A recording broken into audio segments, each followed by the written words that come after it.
When studying Hinduism, or the Indic faiths, Hinduism, Jainism, Buddhism, and there are actually several others, one often gets the sense of profound otherness.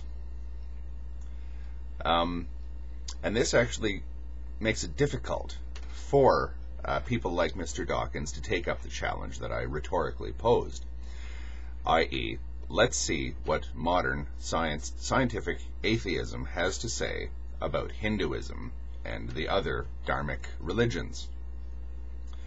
It's not an easy thing for them to do. And I think that the main stumbling block is this profound alienness of the entire idea.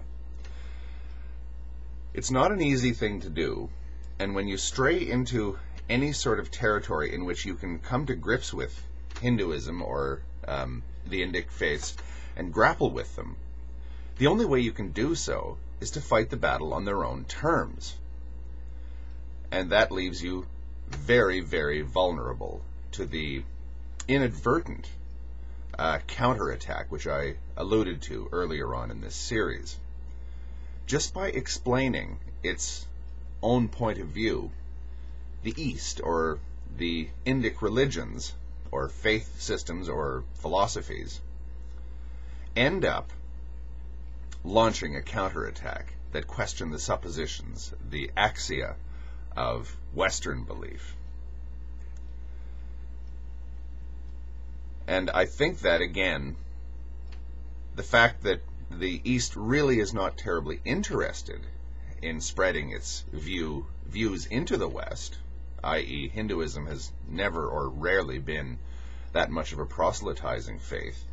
Even to this day, its worldview is something that it's more or less content to just live with, whereas the Western point of view seems to, again, as usual, believe that it's the law of nature. So that's why I say that when you attempt to come at Hinduism from a Western point of view, you're making yourself vulnerable, and you're going to have your own presuppositions exposed in all their nakedness. Again, this otherness, it does not quite prepare us for the criticisms that are going to be leveled against our own belief system and point of view, even the modern, secular, atheist, rationalist, scientific point of view. This is nothing new, by the way.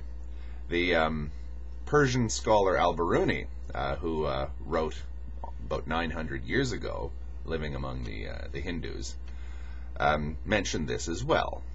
I'm going to sort of quote one of his more famous works, but I'll leave a link below in the links bar to anyone who's actually interested in reading the original.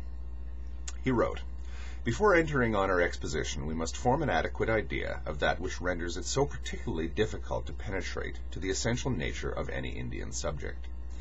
The knowledge of these difficulties will either facilitate the progress of our work or serve as an apology for any shortcomings. For the reader must always bear in mind that the Hindus differ entirely from us in every respect, many a subject appearing intricate and obscure, which would be perfectly clear if there were more connection between us.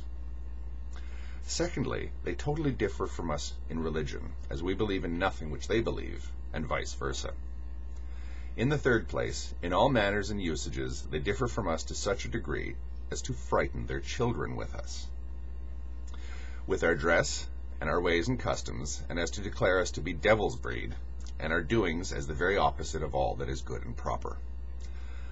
By the by, we must confess, in order to be just, that a similar deprecation of foreigners not only prevails among us and among the Hindus, but is common to all nations between each other."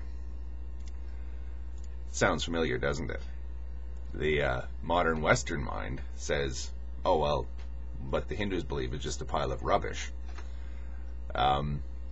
It's a sobering thought to think that they are willing to write you off in the same way. And not only that, they're not even interested in expressing their point of view to you.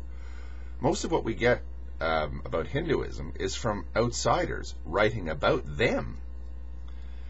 It's long been a cliche almost that Hinduism is a non-proselytizing faith. It has no interest in debating anything. Perhaps because throughout their experience, they understand now the futility of attempting to do so. This series has actually irritated a lot of people, and I'd like to apologize again if any offense was given to anyone, or if anyone thought that I was trolling them. I was simply attempting to point out that you think that you've figured out what the other guy is. You think you've figured out what he believes and why you disagree with it.